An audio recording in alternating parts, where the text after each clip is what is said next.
আমি আপোনাক জনাই আহিছো অতি উদ্বেগজনক বিষয় যে উদ্বেগজনক খবৰ হিয়া হৈছে মাত্ৰ এদিনতে 195 জন লোক আক্ৰান্ত হৈছে কোভিড-19ত ৰাজ্যত আৰু ইয়াৰ ভিতৰত সৰ্বাধিক গুৱাহাটী মহানগৰত 104 জন লোক আক্ৰান্ত হৈছে ডিব্ৰুগড়ত 19 জন কামৰূপত 16 জন আক্ৰান্ত হৈছে কোভিড-19ত তিনিচুকীয়াত 12 জন শিৱসাগৰত 7 জন আক্ৰান্ত হৈছে ইতিমধ্যে কেইবাখনো শিক্ষানুষ্ঠানৰ বহু ছাত্ৰ-ছাত্ৰী আক্ৰান্ত হৈছে কোভিড-19ত অত্যন্ত এটা উদ্বেগজনক বিষয় 1 এপ্ৰিলৰ পৰা শিক্ষাবৰ্ষ আৰম্ভ হৈছে নতুন শিক্ষাবৰ্ষ পূৰ্ণাংগ ৰূপত বিদ্যালয়সমূহত পাঠদান আৰম্ভ হৈছে ইতিমধ্যে সন্তান সকলক প্ৰেৰণ কৰিছে অভিভাৱকসকলে আৰু পুনৰ যেন এক জটিল সন্ধিক্ষণত উপনীত হ'বলগীয়া হৈছে ৰাজ্যবাসী এদিনতে 195 জন লোক আক্ৰান্ত হৈছে কোভিড-19ত ৰাজ্যত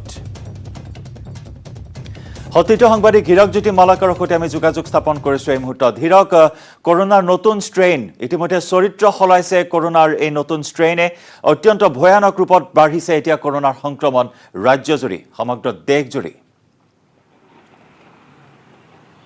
হয় জয়ন্ত যেহেতু ৰাজ্যত পুনৰ দ্ৰুতগতি বৃদ্ধি পাবলৈ হৈছে কোভিড আক্ৰান্ত ৰোগীৰ সংখ্যা যদি কালি দিনটো চাই তেন্তে কালি দিনটোত ৰাজ্যত 195 জনৰ গাত যেহেতু কোভিড-19 উপস্থিত ধৰা পৰিছে আৰু তাৰে 104 জন হৈছে গুৱাহাটী মহানগৰী লগতে কামৰূপ ৰুৰেলত যেহেতু 16 জনৰ গাত ধৰা পৰিছে কোভিড-19 পজিটিভ আৰু ডিব্ৰুগড় জিলাৰ 19 জনৰ গাত কোভিড-19 পজিটিভ ধৰা পৰিছে বিশেষকৈ ক'ব লাগিব যে সতৰ্কতা অৱলম্বন কৰা নোহোৱাৰ বাবে এনেধৰণৰ কোভিড-19 আক্ৰান্ত ৰোগীৰ সংখ্যা বৃদ্ধি পাবলৈ ধৰিছে আৰু যদি বুধবাৰ দিনটোত চাব যায় বুধবাৰ দিনটোতকৈ যদি মঙলবাৰ দিনটো পৰিসংখ্যা চাব যায় মঙলবাৰ দিনটো পৰিসংখ্যাতকৈ বুধবাৰ দিনটো পৰিসংখ্যা দুগুণে বৃদ্ধি পোৱা পৰিলক্ষিত হৈছে বিশেষকৈ মঙলবাৰ দিনটোত 94 জনৰ গাত কোভিড-19 ধৰা পৰিছিল কিন্তু কালি দিনটোত যিহেতু দুগুণতকৈ অধিক লোকৰ সংখ্যা বৃদ্ধি পাবলৈ ধৰিছে বিশেষকৈ সোণাপুৰৰ যিহেতু লক্ষ্মীবাই যি এডুকেশ্যন ইনষ্টিটিউট আছে বা শাৰীৰিক যি প্ৰতিষ্ঠান আছে সেই প্ৰতিষ্ঠানৰ 20 জন ছাত্ৰৰ গাত যিহেতু কোভিড-19 উপস্থিত ধৰা পৰিছে আৰু 20 জন ছাত্ৰই হৈছে হোষ্টেলৰ আৱাসী আৰু হোষ্টেলৰ আৱাসী 150 জন ছাত্ৰ আছিলে তেওঁলোকৰ 2জনৰ গাত কোভিড-19 উপস্থিতি পোৱাৰ পিছতে আন কেইজনকো যিহেতু তেওঁলোকৰ কোভিড যিহেতু পৰীক্ষা কৰা হয় কিন্তু কোভিড পৰীক্ষাৰ সময়ত 20 জনৰ গাত ধৰা পৰিছে এতিয়ালৈকে 100 জনৰ অধিক যি ছাত্ৰ আছে সেই ছাত্ৰৰ টেষ্ট কৰিবলৈ বাকী আছে কিন্তু এনে সময়ত স্বাস্থ্যমন্ত্ৰী হিমন্ত বিশ্ব শৰ্মাই এটা কথা স্পষ্টকৈ প্ৰকাশ কৰিছে যে ৰাজ্যত কোনো লকডাউনৰ যিহেতু কোভিড যিটো সংক্ৰমণ নিয়ন্ত্ৰণ থকাৰ বাবে কোনো ধৰণৰ লকডাউনৰ দিয়াৰ সম্ভাৱনা ইতিমধ্যে প্ৰকট হৈ পৰা নাই আৰু যি কোভিডৰ সংখ্যা বৃদ্ধি পাবলৈ ধৰিছে তাৰে অধিকাংশ হৈছে বাহিৰৰ পৰা অহা লোক অৰ্থাৎ বহিৰাজ্যৰ পৰা অহা লোক যে তেওঁলোকে ৰেল ষ্টেচন বা যি বিমানবন্দৰ আছে বিমানবন্দৰত টেষ্ট কৰোৱা হয় তাতে তেওঁলোকৰ 50 বা 60 জনৰ গাত ধৰা পৰিছে কোভিড-19 পজিটিভ কিন্তু এনেধৰণৰ আজি যিহেতু যি প্ৰধানমন্ত্ৰী নৰেন্দ্ৰ মোদীয়ে সমগ্ৰ ৰাজ্যৰ যিসকল মুখ্যমন্ত্ৰী আছে মুখ্যমন্ত্ৰীৰ লগত ভিডিঅ' কনফাৰেন্স কৰিব আৰু ভিডিঅ' কনফাৰেন্সৰ সকলো জিলাৰ বা সকলো ৰাজ্যৰ কোভিড পৰিস্থিতি কেনেধৰণৰ আছে সেই সম্পৰ্কে আলোচনা কৰিব তাতে হয়তো এক সিদ্ধান্ত উপনীত হোৱাৰ সম্ভাৱনা প্ৰকট হৈ পৰিছে কিন্তু এই মুহূৰ্তত যিহেতু দেশৰ অৰ্থনৈতিক বা ৰাজ্যৰ অৰ্থনীতি যোৱা লকডাউনৰ যি অৰ্থনীতি দ্ৰুতগতিত অৱনমিত হৈছিল সেই উন্নত এতিয়াও হোৱা নাই বা দ্ৰুতগতি বৃদ্ধি হোৱা নাই তাৰ পৰিলক্ষিতত হয়তো কিছুসংখ্যক ৰাজ্যত লকডাউন দিয়াৰ সম্ভাৱনা নাই কিন্তু ইতিমধ্যে ছত্তীশগড়ৰ ৰায়পুৰ জিলাত লকডাউন 10 দিনৰ বাবে লকডাউন দিয়া হৈছে আৰু সেই লকডাউনত যিহেতু আজিৰ পৰা যিহেতু লকডাউন আৰম্ভ হৈছে কিন্তু তেনে ক্ষেত্ৰত আন জিলাসমূহৰ ক্ষেত্ৰত কেনেধৰণৰ ব্যৱস্থা গ্ৰহণ কৰে জিলা প্ৰশাসন অথবা প্ৰধানমন্ত্ৰী নৰেন্দ্ৰ মোদীয়ে কেনেধৰণৰ গাইডলাইন প্ৰস্তুত কৰে সেয়া সময়তে লক্ষণীয় হ'ব কিন্তু শিক্ষানুষ্ঠানৰ কথা ক'ব লাগিব যে শিক্ষানুষ্ঠান ইতিমধ্যে নতুন শিক্ষাবৰ্ষ আৰম্ভ হৈছে নতুন শিক্ষাবৰ্ষ আৰম্ভ হোৱাৰ ক্ষেত্ৰত কেন্দ্ৰীয় বিদ্যালয়ৰ অধীনস্থ যিবোৰ বিদ্যালয় আছে সেই বিদ্যালয়সমূহৰ 5ম শ্ৰেণীৰ পৰাহে পাঠদান আৰম্ভ হৈছে কিন্তু তাৰ প্ৰথম শ্ৰেণীৰ পৰা 4ৰ্থ শ্ৰেণীলৈকে ইতিমধ্যে পাঠদানসমূহ আৰম্ভ হোৱা নাই বা তেওঁলোকৰ যি নতুন গাইডলাইন সেই গাইডলাইন প্ৰস্তুত কৰা হোৱা নাই কিয়নো কোভিড সংক্ৰমণ যিহেতু দ্ৰুতগতিত এই বৰ্ষটোত যদি চাব যায় এই বৰ্ষটোৰ এপ্ৰিল মাহৰ পৰা অৰ্থাৎ এই বৰ্ষটোৰ মাৰ্চ মাহৰ পৰা বৃদ্ধি পাবলৈ ধৰিছে তাৰ প্ৰতি লক্ষ্য ৰাখি তেওঁলোকে বিদ্যালয় এই মুহূৰ্তলৈকে নোখোলাৰ সিদ্ধান্ত গ্ৰহণ কৰিছে কিন্তু 10 তাৰিখৰ এখন মিটিং হ'ব যিহেতু কেন্দ্ৰীয় অধীনস্থ যিবোৰ বিদ্যালয় আছে সেই বিদ্যালয়সমূহৰ যিবোৰ মুৰব্বী আছে সেই মুৰব্বীসকলৰ সৈতে কেন্দ্ৰীয় বিভাগৰ লগত বৈঠক হ'ব বৈঠকত তেওঁলোকে গাইডলাইন প্ৰস্তুত কৰিব আৰু গাইডলাইনৰ জৰিয়তে এটা কথা উপনীত হ'ব যে আচলতে বিদ্যালয় কেতিয়াবা খোলা হ'ব বা কি যদি খোলা হয় তেন্তে কি গাইডলাইন বা কি নীতি নিৰ্দেশনা জাৰি কৰা হয় কিন্তু এইখিনিতে যিটো ৰাজ্যত দ্ৰুতগতিত যি ক'ভিড সংক্ৰমণ বৃদ্ধি পাবলৈ হৈছে এয়া উদ্বেগজনক খবৰ। কিন্তু এই সময়ত যদি সকলোৱে সজাগ আৰু সতৰ্ক নহয় তেন্তে ক'ভিড সংক্ৰমণৰ সংখ্যা দিনে দিনে বৃদ্ধি পাবলৈ ধৰিব। যদি চাব যায় এটা দিনত দুগুণে বৃদ্ধি পাইছে, কিন্তু এই ক্ষেত্ৰত সকলো সজাগ আৰু সচেতন হ'ব লাগিব। দ্বিতীয় স্তৰ যিহেতু আৰম্ভ হৈছে, দ্বিতীয় স্তৰ প্ৰথম যি স্তৰ আছে প্ৰথম স্তৰতকৈ অধিক ভয়ানক, কিন্তু দ্বিতীয় স্তৰত যদি চাব যায় দৈনিক মৃত্যুৰ সংখ্যা কিন্তু বৃদ্ধি পাবলৈহে পোৱা পৰিলক্ষিত হৈছে। ভাৰতৰ লগতে অসমতো মৃত্যুৰ সংখ্যা বৃদ্ধি পাবলৈ ধৰিছে। তেনে ক্ষেত্ৰত সকলো সজাগ হোৱাটো অতি প্ৰয়োজন হৈ পৰিছে। জয়ন্ত, নিশ্চয় হীৰক, ইতিমধ্যে তিনিটাকৈ পৰ্যায় নিৰ্বাচনত তিনিটাকৈ পৰ্যায়ত ঢোলে ডগৰে অনুষ্ঠিত হৈ গ'ল। দ্বিতীয় পৰ্যায় নিৰ্বাচন অনুষ্ঠিত হোৱাৰ পিছত স্বাস্থ্যমন্ত্ৰী ডক্টৰ হিমন্ত বিশ্ব শৰ্মাই কৈছিল যে ৰাজ্যত ক'ভিড নাই, গতিকে মাস্ক পৰিধান কৰাৰো কোনো প্ৰয়োজন নাই, এই কথা উল্লেখ কৰিছিল। কিন্তু কালি স্বাস্থ্যমন্ত্ৰীগৰাকীয়ে এটা গুৰুত্বপূৰ্ণ কথা জনাইছে যে বিমানবন্দৰ আৰু ৰেলৱে ষ্টেচনত অধিক কঠোৰ কৰা হ'ব নীতি নিৰ্দেশনা। আপুনি জনাইছে যে অধিকাংশ লোক বাহিৰৰ পৰা অহা লোক COVID-19ত আক্ৰান্ত হৈছে, COVID-19 পজিটিভ। গতিকে তেনেস্থলত বিমানবন্দৰ বা ৰেলৱে ষ্টেচনসমূহত কেনেকুৱা ধৰণৰ কঠোৰ হোৱা পৰিলক্ষিত হৈছে, সেই খবৰ আছে নেকি আপোনাৰ হাতত? হয় জয়ন্ত, আমাৰ হাতত পৰা তথ্য অনুসৰি বিমানবন্দৰ বা ৰেল ষ্টেচনত সকলো ধৰণৰ ব্যৱস্থা গ্ৰহণ কৰা হৈছে। বিশেষকৈ যদি ইয়াৰ পৰা কোনো এজন যাত্ৰী অন্য ৰাজ্যলৈ বা বহিৰাজ্যলৈ তেওঁলোকে যায়, তেন্তে প্ৰথমতে ইয়াত ক'ভিড পৰীক্ষা কৰা হয়, আৰু ক'ভিড পৰীক্ষা কৰাৰ সময়ত যদি তেওঁ ক'ভিড নিগেটিভ পোৱা হয় তেন্তে তেওঁক যাত্ৰা কৰিবলৈ দিয়ে, বা যদি ক'ভিড নিগেটিভৰ সেই চাৰ্টিফিকেটখন লোৱাৰ পিছতে অন্য ৰাজ্যলৈ তেওঁলোকে যাব পাৰিব। এই ক্ষেত্ৰত বিমানবন্দৰৰ যিসকল কৰ্তৃপক্ষ আছে বা ট্ৰেইন ষ্টেচনৰ যিসকল কৰ্তৃপক্ষ আছে তেওঁলোকে বিশেষ ব্যৱস্থা গ্ৰহণ কৰা হৈছে। স্কেনিং চেণ্টাৰ ৰখা হৈছে, 3 পৰা 4টা স্কেনিং চেণ্টাৰ ৰখা হৈছে। সেই স্কেনিং চেণ্টাৰসমূহৰ প্ৰথমে তেওঁলোকৰ ক'ভিড পৰীক্ষা কৰা হয়, আৰু ক'ভিড পৰীক্ষা কৰাৰ পিছতেই যাবলৈ দিয়া হয়। স্বাস্থ্যমন্ত্ৰীজনে এটা কথা স্পষ্টকৈ প্ৰকাশ কৰিছে যে 50 পৰা 60জন লোক যিহেতু ক'ভিড আক্ৰান্ত, যদি চাব যায় ৰাজ্যত যিভাগে দ্ৰুতগতিত ক'ভিড আক্ৰান্তৰ ৰোগীৰ সংখ্যা বৃদ্ধি পাবলৈ ধৰিছে, তাৰে 50 পৰা 60জন লোক যিহেতু বহিৰাজ্যৰ পৰা বা বহিৰাজ্যলৈ যাত্ৰা কৰা লোক, তেনে লোকসকলৰ যিহেতু ক'ভিড পৰীক্ষা কৰা হৈছে, আৰু ক'ভিড পৰীক্ষা কৰাৰ সময়তেই ক'ভিড পজিটিভ পোৱা গৈছে। কিন্তু যি সময়ত যদি চাব যায় ধৰা হওক যদি দিল্লীৰ পৰা কোনো এজন লোক আহে, তেন্তে সেই দিল্লীৰ পৰা অহা লোকজনৰ বিমানবন্দৰত উপস্থিত হোৱাৰ পিছতে তেওঁলোকক ক'ভিড পৰীক্ষা কৰা হয়, আৰু ক'ভিড পৰীক্ষাত যদি নিগেটিভ ওলায় তেন্তেহে তেওঁ গন্তব্য স্থানলৈ যাব পাৰে। কিন্তু যিসকল ক'ভিড পজিটিভ পোৱা যায় তেওঁলোকে সেই স্থানৰ পৰা যিহেতু চিকিৎসালয় বা অন্য বা কিছুমানে হোম কোৱাৰেণ্টাইনত ৰখা ইতিমধ্যে দেখিবলৈ পোৱা গৈছে। তেনে ক্ষেত্ৰত স্বাস্থ্যমন্ত্ৰীয়ে কৈছে যে পূৰ্বতকৈ অৰ্থাৎ কঠোৰ হ'ব বা পূৰ্বতকৈ কঠোৰ নীতি নিৰ্দেশনা থাকিব বিমানবন্দৰ আৰু ৰেল ষ্টেচনৰ ক্ষেত্ৰত। অৰ্থাৎ বিমানবন্দৰ ৰেল ষ্টেচনৰ যিটো ক'ভিড স্কেনিং চেণ্টাৰৰ সংখ্যা বৃদ্ধি কৰা হ'ব, হয়তো ইয়াৰ পৰা যোৱা সময়তো তেওঁক পৰীক্ষা কৰা হ'ব, আৰু অহা সময়তো হয়তো পৰীক্ষা কৰাৰ এনেধৰণৰ ব্যৱস্থা থাকিব পাৰে। কিন্তু কি নীতি নিৰ্দেশনা থাকিব এয়া স্পষ্টকৈ এই মুহূৰ্তলৈকে প্ৰকাশ কৰা হোৱা নাই। যিহেতু আজি প্ৰধানমন্ত্ৰী নৰেন্দ্ৰ মোদীৰ লগত সমগ্ৰ ৰাজ্যৰ যিবোৰ মুখ্যমন্ত্ৰী আছে, মুখ্যমন্ত্ৰী বৈঠক আছে, সেই বৈঠকতেই এনেধৰণৰ কি নীতি নিৰ্দেশনা থাকিব ৰেল ষ্টেচন বিমানবন্দৰ অথবা অন্যান্য স্থানত সেয়া স্পষ্ট হৈ পৰিব। আৰু যি আজি সিদ্ধান্তসমূহ গ্ৰহণ কৰিব, সেই সিদ্ধান্তসমূহ হয়তো 3-4 দিনৰ পিছতে তেওঁলোকে গাইডলাইন প্ৰস্তুত কৰিব। কিন্তু যিভাগে দ্ৰুতগতিত ক'ভিড আক্ৰান্তৰ সংখ্যা বৃদ্ধি পাবলৈ লৈছে, এয়া এক সকলোৰে বাবে ভয়ংকৰ কথা বা শংকাৰ বিষয় হৈ পৰিছে। আৰু বিশেষকৈ যি 65 বছৰ বা 60 পৰা 65 বছৰ ঊৰ্ধ্বৰ লোক, তেওঁলোকক পূৰ্বৰ পৰা যিহেতু যিসমূহ নীতি নিৰ্দেশনা জাৰি কৰা হৈছে, তেওঁলোকক ঘৰৰ পৰা বাহিৰ নোলাবলৈ হয়তো সেনেধৰণৰ নীতি নিৰ্দেশনাও জাৰি কৰাৰ সম্ভাৱনা আছে। আৰু শিক্ষানুষ্ঠানসমূহৰ ক্ষেত্ৰত কেনেধৰণৰ নীতি নিৰ্দেশনা জাৰি কৰিব, সেয়া সময়তহে লক্ষণীয় হ'ব। জয়ন্ত, সন্মুখত বিহু আছে হীৰক, গতিকে বিহুৰ উৎসাহ যে ম্লান পেলাব কৰোনাৰ ভয়ানক সংক্ৰমণে, তাৰ কিন্তু ইংগিত পোৱা হৈছে এই মুহূৰ্তত। হয় জয়ন্ত, যিহেতু সন্মুখত বাপুতি ৰঙালী বিহু আছে, ৰঙালী বিহুৰ সময়তে যিহেতু ক'ভিড আক্ৰান্ত ৰোগীৰ সংখ্যা দিনে দিনে বৃদ্ধি পাবলৈ ধৰিছে, তাৰ প্ৰতি এক শংকাৰ বিষয় হৈ পৰিছে। আৰু বিহু উদযাপন হ'বনে নাই অসমত, সেয়া এতিয়া বহু ডাঙৰ প্ৰশ্ন উত্থাপন হৈছে। কাৰণ সন্মুখত বিহু যিহেতু 2020 বৰ্ষত চাব যায় তেওঁলোকে বিহু উদযাপন কৰিবলৈ পোৱা নাছিল অসমবাসীয়ে। ঠিক একেদৰে এইবাৰো হয়তো বিহু উদযাপন কৰিবলৈ পাৰে নে নাই, সেয়া এটা ডাঙৰ প্ৰশ্নবিদ্ধ চিন হৈ পৰিছে। কিয়নো যিভাগে ক'ভিড আক্ৰান্ত ৰোগীৰ সংখ্যা বৃদ্ধি পাবলৈ ধৰিছে, তাৰ প্ৰতি লক্ষ্য ৰাখি হয়তো লকডাউন যদি দিয়ে, তেন্তে লকডাউন দিলে বিহু উদযাপন কৰিব নোৱাৰিব অসমবাসীয়ে। কিন্তু হিমন্ত বিশ্ব শৰ্মাই এটা কথা কৈছে যে এইবাৰ অসমৰ ৰাইজে বিহু উদযাপন কৰিব পাৰিব। ইতিমধ্যে বিহু যিবোৰ কমিটি আছে, সেই কমিটিসমূহো দুধুৰ মুধুৰ অৱস্থাত পৰিছে। কাৰণ তেওঁলোকেও এটা সমস্যাত পৰিছে, যদি তেওঁলোকে বিহু উদযাপন কৰে বা বিহু দিনবাৰ তেওঁলোকে লয়, তেন্তে যদি হঠাৎ লকডাউন দিয়ে, তেন্তে কেনেধৰণৰ ব্যৱস্থা গ্ৰহণ কৰিব বা কি হ'ব, এনেধৰণৰ জটিল সমস্যাৰ সন্মুখীন হৈছে। কিছু সংখ্যক বিহু কমিটি আছে, যি মহানগৰী বিহু কমিটিসমূহ, সেই কমিটিসমূহে এতিয়াও সিদ্ধান্ত ল'ব পৰা নাই যে তেওঁলোকে বিহু অনুষ্ঠিত কৰিব নে নাই।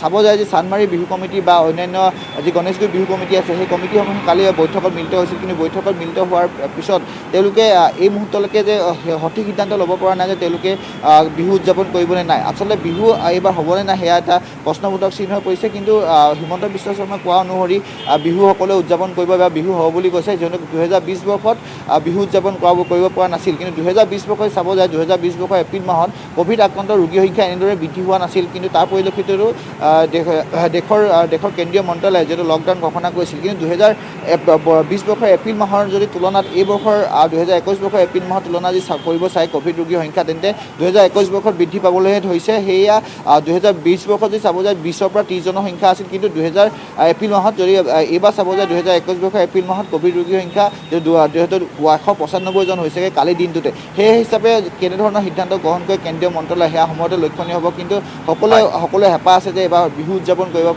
কৰিবলৈ, কিয়নো কালি 2020 বৰ্ষত বিহু উদযাপন কৰিব পৰা নাছিল। এইবাৰ সকলোৱে আমি ধন্যবাদ জ্ঞাপন কৰিছোঁ আপোনাক এইখিনি মুহূৰ্তত। আৰু এনেদৰে এতিয়া অনিশ্চয়তাৰ মাজত সোমাই পৰিছে বিহু উদযাপন। কিন্তু স্বাস্থ্যমন্ত্ৰীগৰাকীয়ে উল্লেখ কৰিছে যে বিহু এইবাৰ উদযাপন কৰিব পাৰিব অসমীয়াই, কিয়নো শিল্পীসকলৰ আৰ্থিক দিশটোৰ প্ৰতি লক্ষ্য ৰাখি বিহু উদযাপন কৰিব পাৰিব বুলি কোৱা হৈছে। যদিও যিটো হাৰত বৃদ্ধি পাইছে কৰোনাৰ সংক্ৰমণ, ই কিন্তু উদ্বিগ্ন। উজনিৰ পৰা নামনিলৈ সৰ্বত্ৰে এতিয়া বিহু কাদৰাৰ প্ৰস্তুতি। অসমৰ বিভিন্ন জাতি জনগোষ্ঠীয়েও নিজ নিজ কৃষ্টি সংস্কৃতি ৰক্ষা কৰি বিহুটিক আদৰিবলৈ প্ৰস্তুতি চলাইছে। মৰাণৰ সমীপৱৰ্তী বকতা পাৰিজাতত আখৰা চলাইছে টাই আহোম বিহু দলে। টাই আহোম জনগোষ্ঠীৰ স্বকীয় গীত মাতেৰে গঠন কৰা জাংফাই টাই হুঁচৰি দলে পঞ্চমবাৰৰ বাবে সাজু হৈছে বিহুৰ বাবে।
মৰাণৰ পৰা আগবঢ়াইছোঁ আমাৰ সাংবাদিক ঋষেশ্বৰ বৰুৱাৰ ৰিপৰ্ট। হয়, বাপতি সাহোন বহাগ বিহুলৈ মাজত আৰু মাত্ৰ কেইটামান দিন। ৰাজ্যৰ প্ৰান্তে প্ৰান্তে এতিয়া বিহুৰ আখৰা চলিছে আৰু মৰাণৰ সমীপৰ পাৰিজাত বকতা পাৰিজাতো দেখা গৈছে বিহুৰ আখৰা। টাই বিহু কৰা পৰিলক্ষিত হৈছে, টাই বিহুৰ আখৰা কৰা পৰিলক্ষিত হৈছে। জাংফাই বিহু দলে এনেধৰণে আখৰা কৰা পৰিলক্ষিত হৈছে। এই যি বিহু, এই বিহুৰ এক সুকীয়া বৈশিষ্ট্য হৈছে আৰু টাই ভাষাৰ বিহু কৰা পৰিলক্ষিত হৈছে। আমি অকণমান বিহুৰ মাজলৈ যাম আৰু পেঁপা বজোৱা পৰিলক্ষিত হৈছে, পেঁপাৰ মাতো শুনিম।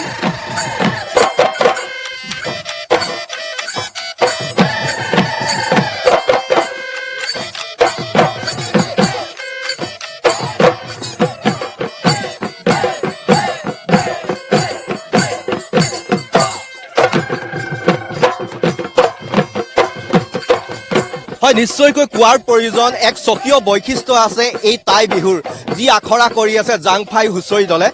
উদ্যোক্তা সমিতি আছে, মই আপোনাৰ ওচৰলৈ আহিছোঁ। কেনেধৰণে আখৰা কৰিছে, কিমান দিনৰ পৰা কৰি আছে, আৰু দেখা গৈছে সাধাৰণতে দেখা বিহুতকৈ হুঁচৰিতকৈ পৃথক। নমস্কাৰ সকলোকে। আমাৰ জাংফাই তৰফৰ পৰা সকলোকে প্ৰথমতে বিহু আদৰণি জনালোঁ, শুভকামনা জনালোঁ। আমি প্ৰত্যেক বছৰৰ দৰে এই বছৰো বিহুৰ আখৰা চলাই আছোঁ। আমি প্ৰায় 3-4 বছৰ আমি বিভিন্ন মঞ্চত প্ৰত্যেক আগৰ বছৰ বিহু কৰিছোঁ আৰু এইবাৰো আমি বিহু কৰিম বুলি আশাবাদী সম্পূৰ্ণ। আমাৰ বিহুখনৰ বিশেষত্ব এয়ে যে আমাৰ স্থানীয় বকতাৰ পৰা টাই আহোম ভাষাত প্ৰথমবাৰৰ কাৰণে বিহু আমি অসমৰ সমগ্ৰ জিলাতে আমি প্ৰদৰ্শন কৰোঁ আৰু আমাৰ টাই আহোম ভাষাত সম্পূৰ্ণৰূপে গোৱা হয় বিহুখন। আৰু বিহুৰ যিবিলাক পুৰণি খৰা চাপৰ, পুৰণি গীত মাত পদ, এইবিলাক আমি বিহুখনত প্ৰদৰ্শন কৰিবলৈ চেষ্টা কৰোঁ আৰু এনেকৈ আমি বিহুখন প্ৰদৰ্শন কৰোঁ। তাকে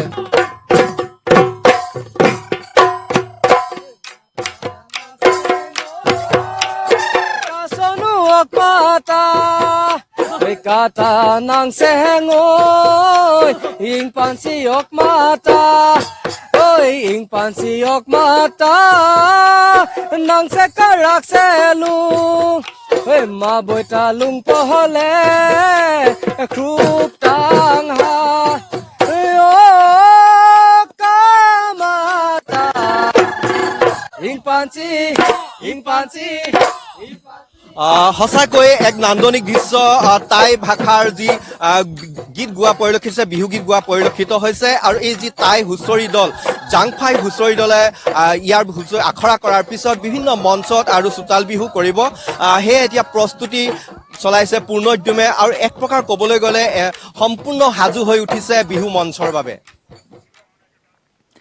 হয় আৰু এই হেঁপাহৰ ৰঙালী বিহুলৈ মাজত মাথো কেইটামান দিন বাকী ঢোলৰ গুমগুমনি পেপাৰ মাত আৰু বিহুখুৰীয়া গীতত মুখৰিত হৈ উঠিছে জুৰিয়াৰ আকাশ বতাহ ডেকা গাভৰুৰ লগতে কণ কণ মইনাহঁত ব্যস্ত হৈছে বিহুৰ আখৰাত প্ৰতি বছৰে জুৰিয়াৰ হিন্দু মুছলমান সকলোৱে অসমীয়াৰ হেঁপাহৰ বিহুটিৰ জৰিয়তে দি আহিছে এক সমন্বয়ৰ বাৰ্তা এইবেলিও জুৰিয়াৰ ৰাইজে বিহুৰ জৰিয়তে এক সমন্বয়ৰ বাৰ্তা দি যাব বুলি মত পোষণ কৰিছে বিহুপ্ৰেমী ৰাইজে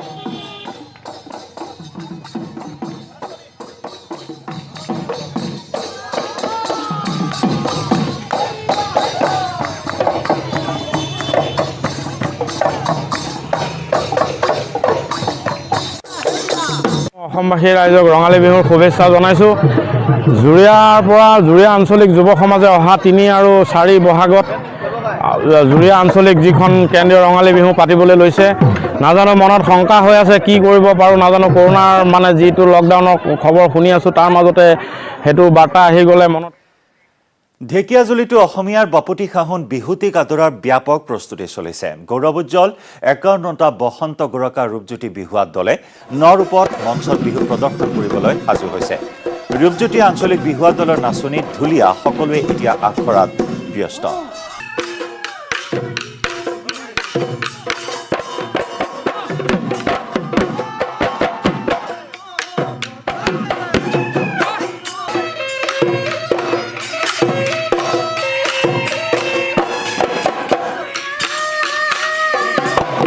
আমাৰ সাংবাদিক হৰেণ ভূমিজৰ ৰিপৰ্ট